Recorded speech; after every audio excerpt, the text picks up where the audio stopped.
একটা নতুন দিন, একটা নতুন সকাল আর নতুন নতুন গল্প। আমাদের প্রতিদিনের জীবনটা একই রকম হলেও কিছু কিছু দিন থাকে বড় স্পেশাল। আর আজকে সেরকমই একটা স্পেশাল দিনের গল্প আপনাদের সঙ্গে শেয়ার করব। হ্যালো এভরিওয়ান, আমি মৌমিতা। বংবিদেশিনীর নতুন আরও একটি গল্পে আপনাদের সকলকে স্বাগত জানাই। আশা করছি আপনারা সকলে ভীষণ ভালো আছেন, সুস্থ আছেন। আমরাও মোটামুটি ভালোই আছি। আজ আমার সংসার জীবনের আরো একটা বছর পূর্ণ হয়ে গেল। দেখতে দেখতে ৯টা বছর আমি আর আমার হাসব্যান্ড একসঙ্গে কাটিয়ে ফেললাম। প্রত্যেক দিন যে নতুন নতুন কিছু হয় সেরকম নয়, তবুও আজকের দিনটা বারবার এলে আবার যেন নতুন করে স্বপ্ন দেখি। তার সাথে সাথে পুরোনো দিনের কথাগুলোও ভীষণ রকম মনে পড়ে কিভাবে আমরা দুজনে মিলে একে অপরের সাথে ছিলাম, বাড়ির সবাইকে মানিয়ে নিয়ে চেষ্টা করেছিলাম নিজেদের বিয়েটা সম্পন্ন করার। কেউ কেউ রাগ করেছিল, অনেকের অনেক কথা শুনেছিলাম, তবুও কেউ কারোর হাত ছাড়িনি। দুজন দুজনকে ধরে রেখেছিলাম আর প্রতিজ্ঞা করেছিলাম যে আমরা পরিবারের সকলের আশীর্বাদ নিয়ে তারপরেই বিয়েটা করব। হ্যাঁ, আজ আমাদের বিবাহবার্ষিকী। বিয়ের আগে থেকে এই দিনটাকে নিয়ে কত স্বপ্ন দেখেছি। বিয়ে হবে, বিবাহ বার্ষিকী হবে। এখনো দেখি জানেন, স্বপ্ন দেখতে আমার ভীষণ ভালো লাগে। এখন কি ভাবি জানেন, এই তো ৯টা বছর পেরিয়ে গেলাম। আস্তে আস্তে ১৫, ২০, ৩০ এরকমভাবে দিনগুলো যেতে থাকবে আর আমি একদিন ঠিক বুড়ি হয়ে যাব। মাথা ভর্তি সাদা পাকা চুল থাকবে আর তার মধ্যিখানে লাল সিথি পরা সিঁদুর থাকবে। সেই দিনটাকে নিয়েও এখনো স্বপ্ন দেখি। তার সাথে সাথে পুরোনো দিনগুলোর কথাও একটু মনে পড়ে। যখন প্রেম করেছিলাম একটা বেকার ছেলের সঙ্গে, কিছু মানুষ মশকরা করেছিল, অনেক কথা শুনেছিলাম। বাবা মা সবাই মেনে নেবে কিনা সেই নিয়ে বিশাল ভয় ছিল। কি করে বাড়িতে বলবো, বাড়িতে যদি বাবা না মেনে নেয়। যদিও আমার বাবা প্রথম থেকেই এই প্রেমে করে বিয়ে করার ব্যাপারটাতে একদমই পছন্দ করতেন না, তাই বাবাকে নিয়েই আমার ছিল ভীষণ ভয়। যখন প্রথম বাড়িতে কথাটা বলেছিলাম, বাবার রিয়াকশনটা দেখে ভীষণ কেঁদেছিলাম জানেন তো। পাশে যদি কাউকে পেয়ে থাকি তাহলে মা, তবে প্রত্যক্ষভাবে নয়, পরোক্ষভাবে। মা যেরকম আমাকেও বোঝাতো আর বাবাকেও বোঝাতো। শুনতে পেতাম ওই বিছানায় হয়তো বাবা মা ভাবতো আমি ঘুমোচ্ছি, কিন্তু বাবা মার কথাগুলো শুনতে পেতাম জানেন তো। বাবা মেনে নেয়নি প্রথমের দিকটায়, কারণ আমার আর ইভানের বাবার বয়সের পার্থক্য খুব কম ছিল। আবার দুজনেই যেহেতু কলেজে পড়াশোনা করতাম, একটা বেকার ছেলের হাতে কে তার মেয়েকে তুলে দেয় বলুন তো। তার জন্য বাবা একদমই রাজি ছিলেন না। তারপরে আমরা তো একটু গ্রামের দিকে থাকতাম, সেখানে ২ বছরের বয়সের পার্থক্য, সেটা আবার বিয়ের বয়সের পার্থক্য নাকি।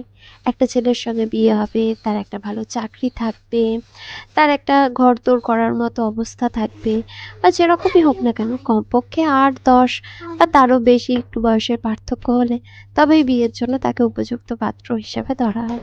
সেখানে আমি যাকে পছন্দ করেছি সে তো কলেজে পড়ে, না আছে তার চাকরি বাকরি, আবার না আছে তার বয়সের ম্যাচুরিটি। কলেজের পড়া শেষ করে চাকরি পেয়ে স্টেবল হতে হতে বেশ কয়েক বছরের গল্প রয়েছে। বাবা বলতো আমার মেয়ে তো ২০ পেরিয়ে যাবে, এতদিন ধৈর্য ধরে বসে থাকা মেয়েকে বাড়িতে রেখে দেওয়া সেটা কি ঠিক হবে? তো এরকমভাবে বাবা মা দুজনে মিলে কথা বলতো, আমি তো সব শুনতে পেতাম, মাঝে মধ্যে কাঁদতাম। তারপরে মাকেই আমি আলাদাভাবে বলতাম, মা আমরা অপেক্ষা করবো জানো তো, আমিও অপেক্ষা করব তার জন্য, সেও আমায় কথা দিয়েছে, সেও আমার জন্য অপেক্ষা করবে, সে তাড়াতাড়ি সব কিছু করার চেষ্টা করছে। তখন কেন জানি না আশেপাশে সবাই বলতো, বিশেষ করে আমাদের গ্রামের দিকে যেটা হয়, ২০তেই তো মেয়ে বুড়ি, ২০-র পরে কলেজ শেষ করে একটা মেয়ে যখন বাড়িতে থাকে, সে যতই চাকরি বাকরি করুক বা যতই ভালো হোক না কেন, কথা তো ওঠেই তাই না? তো সেরকম কথার ভয়ও কিছু বাবা মার ছিল। সব দিক থেকে বাবা মাও কেন জানি না আমার মাঝে মধ্যে মনে হতো যে আমার পাশে আছে ঠিকই, কিন্তু মাঝে মধ্যে তাদেরকেও প্রচুর চিন্তা ভাবনা করতে হয়, অনেকের কথা শুনতে হয়। তবে যে মানুষটি খুব বেশি পরিমাণে পাশে ছিলেন তিনি হচ্ছেন আমার শ্বশুরমশাই। একমাত্র ওনার কথাতে, ওনার আশ্বাসেই আমার বাবা মা রাজি হয় আমাদের দুজনের বিয়েতে। ইভানের পাপাইকে আমি চিনি ২০১১ সাল থেকে। আমাদের বিয়ের ৯ বছর পূর্ণ হলেও সম্পর্কটা তো অনেক দিনের।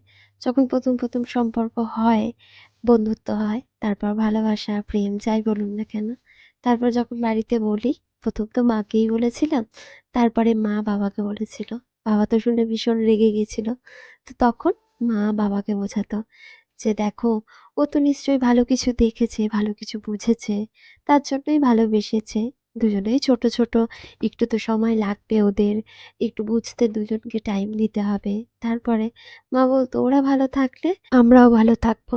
বাবাকে প্রত্যেক দিন একই কথা বলতো, বাবা শুনতো। তারপরে বুঝতাম বাবার মনটা আস্তে আস্তে নরম হচ্ছে। একদিন মাকে জিজ্ঞাসা করেছিলাম যে মা, তুমি আমার হয়ে প্রত্যেকদিন বাবাকে কেন বোঝা? মা বলতো যে দেখ তুই তো আমার একমাত্র মেয়ে, তুই যদি ভালো থাকিস আমিও ভালো থাকবো, বাবাও ভালো থাকবে। বাবা হিসাবে বাবার চিন্তাটা যেরকম স্বাভাবিক, তুই কোথায় গিয়ে পড়বি, বাড়ি কিরকম হবে, আদৌ ভালো থাকবি কিনা, সুখী হবি কিনা, সেটা নিয়েই তো আমাদের সব থেকে বেশি টেনশন, সব থেকে বেশি চিন্তা। প্রত্যেক দিন ভগবানের কাছে মা হওয়ার পর থেকে তোদের সুখ চেয়ে এসেছি, সংসারের সুখ চেয়ে এসেছি, তোর বাবাও যাতে ভালো থাকে সেই কথাটা যেরকম ভাবি, তার সাথে সাথে মানুষটা যেন চিন্তায় চিন্তায় ভেঙে না পড়ে, অসুস্থ হয়ে না পড়ে, তার জন্যই তোকেও যেরম বোঝাই, তোর বাবাকেও সেরম বোঝাই। মা হিসাবে এটাই তো আমার কাজ। আমি সবসময় চাই তুইও ভালো থাক, আমার মানুষটাও ভালো থাক। তো মায়ের ওই যে বাবার প্রতি একটা প্রেম বলুন বা ভালোবাসা বলুন, সেটা না খুব বেশি মন টানতো। মাকে দেখে সবসময় ভাবতাম আমিও মায়ের মতো সংসার করব, মায়ের মতো করে ভাববো সবসময়। মা যেরকমভাবে সংসার করে, মা যেরকম আমাদের ভালো চায়, ভালো বোঝে, সেরকমভাবেই করব। তার সাথে সাথে মনের মধ্যে একটা প্রতিজ্ঞাও করতাম জানেন তো, যে যতদিন না বাবা মেনে নেবে, যতদিন না বাবার মন নরম হবে, ততদিন আমরা কেউ বিয়ে করব না। হাতে তো বেশ কিছুটা সময়ও পাওয়া যাবে। কারণ ইভানের পাপাই আস্তে আস্তে যখন ক্যাম্পাসিং এর মাধ্যমে চাকরি পেল, তারপর চাকরিতে জয়েন করলো, বেশ কিছুদিন চাকরি করলো। তারপরে তো বিয়েটা হয়েছিল। মানে মোটামুটি ধরে নিন আরো ৪-৫ বছরের অপেক্ষা ছিল। তো ওই যে দিন সময়টা ছিল, সেই সময়টা আমাদের জন্য বড়ই কঠিন ছিল। বেশ কিছু মানুষ ছিল জানেন আমার পরিচিত। কয়েকজনকে দেখেছি হাসি মশকরা করতে, যে একটা বেকার ছেলের সঙ্গে প্রেম করছে, এ টিকবে না, মমিতার বাবা হয়তো বিয়েই দেবে না। তারপর যখন চাকরি পেয়ে গেল, চাকরিতে কাজ করছে। আমাদের তো ডিস্টেন্স রিলেশনশিপ, মানে ও থাকতো কখনো ভুবনেশ্বরে, কখনো ব্যাঙ্গালোরে। তো অনেককে আবার এইরকম কথা শুনতে, ছেলে চাকরি পেয়ে গেছে মোটা মাইনের, ছেলে আর ঘুরে তাকাবে না। কত যে কথা শুনেছি সেটা আপনাদেরকে মানে বলে বোঝাতে পারবো না। তো যাই হোক, সেরকম কথা যতই শুনি না কেন, আমি ইভানের বাবা, আমরা দুজনেই সবসময় দুজনকে বলতাম যে আর কয়েকটা দিন অপেক্ষা করো, নিজেরা নিজেদের মতো গুছিয়ে নিই, তুমিও কিছুটা গুছিয়ে নাও চাকরি করে, আমিও কিছুটা গুছিয়ে নিই চাকরি করে। বাবা মার থেকে বিয়ে নয়, আমরা দুজনে মিলে বাবা মার পাশে দাঁড়িয়ে নিজেরা নিজেদের মতো করে বিয়ে করব। তাই সেই দিন থেকে আমরা আস্তে আস্তে চাকরি করি, অল্প অল্প পয়সা জমাই, বিয়েতে কি করব দুজনে মিলে প্ল্যান করি। তারপর আস্তে আস্তে বাবা মা তো আমাদের জন্য করেইছে, কিন্তু নিজেদের কিছু ইচ্ছা ছিল, সেগুলো আমরা আমরা নিজেদের নিজেদের মতো করে পূর্ণ করেছি।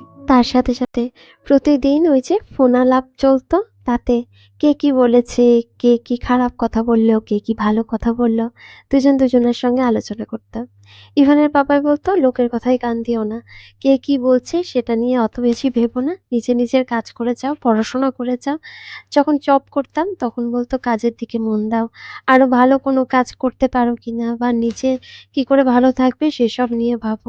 আমি তোমার পাশেই আছি, তোমার যদি মনে হয় কাজের বাইরে গিয়ে আরো কিছু পড়াশোনা করবে বা আরো অন্য কিছু করতে চাও, সেগুলো করো। ও যখন কথাগুলো বলতো তখন অনেক মনে জোর পেতাম জানেন তো, কিন্তু পরক্ষণেই ভেঙে যেতাম। মাঝে মধ্যে মনে হয় যে মেয়েরা বোধহয় একটু বেশিই মনের দিক থেকে নরম হয়, আবার আমি তো একটু বেশিই নরম। কেউ কিছু বললে খুব কান্না পায়, তাকে হয়তো মুখের উপর কিছু বলতে পারি না, খুব কষ্ট হয়, চুপ করে থাকি, তার সঙ্গে আর কথা বলি না। কিন্তু ওই যে ভগবান মেয়েদেরকে একটু নরম করেই তৈরি করেছে, তার জন্যই দেখবেন মেয়েরা সমস্ত কিছুকে মানিয়ে নেওয়া, গড়ে তোলা, এই সমস্ত কাজগুলো খুব স্বাভাবিকভাবে করতে পারে।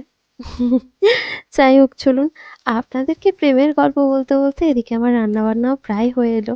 কখন কি করলাম তার কোনো আপডেটই আপনাদের দিতে পারলাম না। তবে এই যে পুরোনো দিনের কথাগুলো যখন মনে পড়ে তখন বলেই যাই। আর আজকে যেহেতু স্পেশাল দিন, তাই তো ওই দিনগুলোর কথা খুব বেশি মনে পড়ছে। জানি ইভানের পাপা যখন এই আমার ভিডিওটা দেখবে, যদিও আমার ভিডিও খুব ভালো করে কোনোদিনই দেখে না।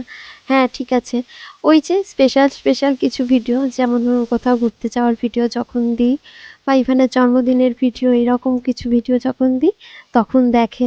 তাও আমাকে বলে দিতে হয় যে কি গো, এইরকম একটা ভিডিও দিয়েছি দেখো তো। তখন দেখে। আপনারা জানলে অবাক হবেন যে আমার চ্যানেল যখন ২০০০ সাবস্ক্রাইবার পেরিয়ে গেছে, তারপরে আমি ইভানের পাপাইকে বলেছিলাম যে দেখো আমি একটা ইউটিউবে চ্যানেল খুলেছি যেখানে আমার ২০০০ জন সাবস্ক্রাইবার হয়েছে। তখন গিয়ে ও আমার চ্যানেলটাকে সাবস্ক্রাইব করে। আমার না ভীষণ ভয় লাগতো যে জানি না ইউটিউবে কখনো এগোতে পারবো কি পারবো না। নতুন একটা চ্যানেল করেছি, যদি পারি তাহলে করবো। এটাও বিয়ের স্বপ্নের মতোই একটা স্বপ্ন, জানেন তো, যেটা জেগে জেগে দেখেছিলাম, আর স্বপ্নটা যখন পূরণ হয়েছে খুব খুশি হয়েছিলাম। বিয়ের স্বপ্নটাও জেগে দেখা স্বপ্নই। ঘুমিয়ে ঘুমিয়ে যে স্বপ্নগুলো আমরা দেখি, সেটা ভালো হোক খারাপ হোক, তার উপরে তো কোনো কন্ট্রোল থাকে না। কিন্তু জেগে জেগে যে স্বপ্নগুলো আমরা দেখি, এইটা হবে ওইটা হবে, সেগুলো দেখবেন বেশিরভাগটাই ভালো হয়। দুশ্চিন্তা সে ব্যাপারটা তো আলাদা। কিন্তু যে স্বপ্নগুলো জেগে জেগে দেখি, সেগুলো কিন্তু কতটা পূরণ হবে কতটা পূরণ হবে না সেই রকম কিছু ভাবি না, কিন্তু ভালো লাগে। অনেক কিছু ভালো লাগা কাজ করে। সেরকমভাবেই এই যে আমাদের বিয়ের স্বপ্নটা জেগে জেগে দেখে আজ পূর্ণ হয়ে গেছে। সবাইকে সাথে নিয়ে ২০১৭ সালে আমরা দুজনে মিলে এক সূত্রে বাঁধা পড়ি। আমাদের বিয়ে হয়, সংসার হয়। তারপরে এই তো ২০২২ সালে কর্মসূত্রেই আমার বেকার যে মানুষটিকে ভালোবেসেছিলাম, তার হাত ধরেই লন্ডনে এসে পৌঁছাই। গ্রামের একটা মেয়ে কত কষ্ট করে বিয়ে করে তারপরে যখন লন্ডনের বুকে আমার স্বপ্ন পূরণ হতে দেখি, আমার তো ভীষণ ভালো লাগে কাজ করে। তাই তো আমার গ্রামের সঙ্গে এখানে শহরের সমস্ত মিল অমিল খুঁজে বের করার চেষ্টা করি, আপনাদের সঙ্গে শেয়ার করার চেষ্টা করি। যাই হোক চলুন, এই তো রান্নাবান্না কমপ্লিট। একটা সাধারণ দিন হিসাবেই আজকের দিনটা কাটাচ্ছি। উইকেন্ডে দেখি ভালো কিছু করা যাবে। যাই হোক চলুন, আজকের ভিডিওটা তাহলে এই পর্যন্তই থাক। দেখা হবে নতুন কোনো ভিডিওতে নতুন কোনো দিনে। আপনারা সবাই খুব ভালো থাকবেন, সুস্থ থাকবেন। দেখা হচ্ছে খুব শীঘ্রই।